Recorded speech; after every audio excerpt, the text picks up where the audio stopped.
Well, I think the biggest issue for us is during that 40 years, we probably haven't seen lots and lots of structural change to the markets. We haven't seen so the way people, way brokers, dealers, and other car sales and automotive businesses have done things hasn't really changed massively. But probably over the last 5 years, and then probably into the next 5 or 10 years, we're seeing so much change, more change probably in that decade than we've seen in the last 40 years. Um, and it's trying to keep up with that level of change and the uncertainty it's creating. Um, when we consider some of the change really being driven by, you've got changing in buying behaviours. You've got probably younger people, more people living in cities, probably choosing not to own vehicles.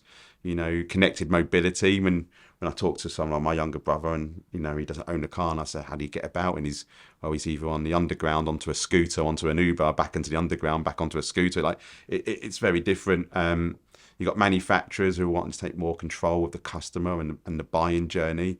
And where does that leave the conventional kind of franchise dealer within that journey? But really, the big thing is the electrification. The move towards zero emission vehicles, and the government says 2035 at the moment, but who's to say that won't get pushed back to 2030 by the new government? So I think though all of those things combined creates not only change but a lot of uncertainty.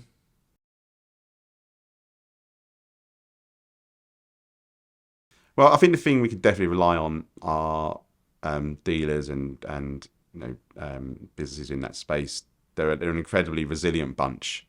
Um, they're a bunch that will find ways to survive, and they'll partner up with the right partners and make the right choices along the way. We're seeing diversification. We're seeing some dealers trying to find where they sit within this new buying journey. So some probably trying to take more of a involvement in logistics. Some maybe are kind of diversifying into building out their used vehicle sales space. We're seeing lots of mergers and acquisitions, whether that's being driven by manufacturers or not, who knows? But I think when you see Volkswagen talking about next year remapping their dealer network in the UK and having fewer sites in the UK and having all their brands housed under one roof in regional locations, it does point to a lot of change. I think some of the things that we really need to be looking into is not only the change in terms of how people buy and sell vehicles, but it's as we move forward through electrification, is that how do we ensure that the people working in that space are adequately skilled and trained, that we're attracting the right talent into that space, and we get them, and we're getting that right, and dealers are getting that right support, because it's not an easy thing to do. When we look at some of the research and the evidence that we could be over 30,000 technicians short in 2035, it's a worrying number, because not only does that add to pressures directly into the automotive space as an insurer, that adds pressures for us in terms of supply chain. How quickly can we repair your car and get you moving again and get you back on the road? And the staff who are looking after vehicles and working on these vehicles, are they adequately trained to keep themselves safe? Are we putting them in harm's way? So I think there's a lot of things to think about, and I think with the right support, the dealer groups will definitely get there, because as I said before, they're a resilient bunch.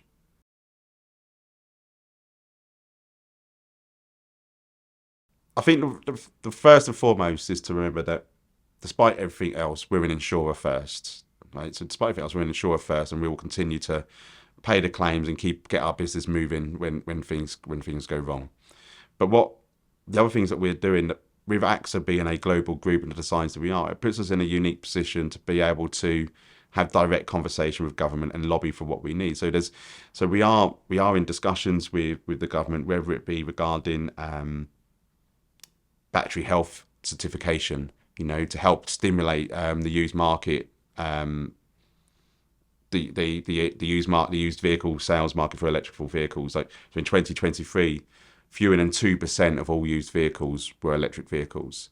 And one of the big reasons, I think over 60% of people asked why they would not buy a used electric vehicle, is the range. About 50% of that vehicle value is in the battery, but there's no way of easily understanding how the health of that battery is, what charges does it retain, how much more life have I got left in it.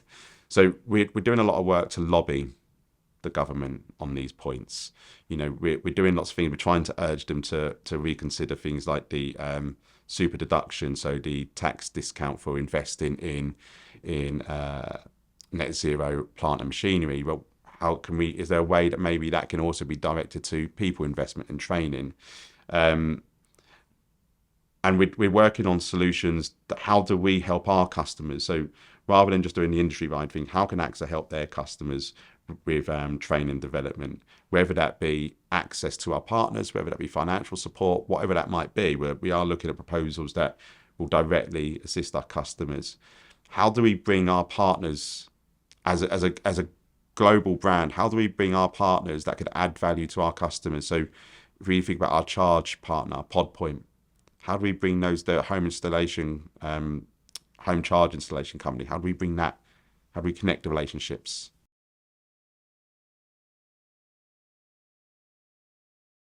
Well, the future does look good. Dealers are a resilient bunch. AXA are trying to lead the way through this change, playing our part. The benefit of partnering with an insurer like AXA and a global entity like us is that we've got research all over parts of the world. We've got our connection with Avalou in Switzerland, who are already doing battery health certifications for our customers, and we're looking at how we bring that into the UK. We won't rest until we get the change that we want, and we'll continue lobbying the government on behalf of our customers to see the change that we need.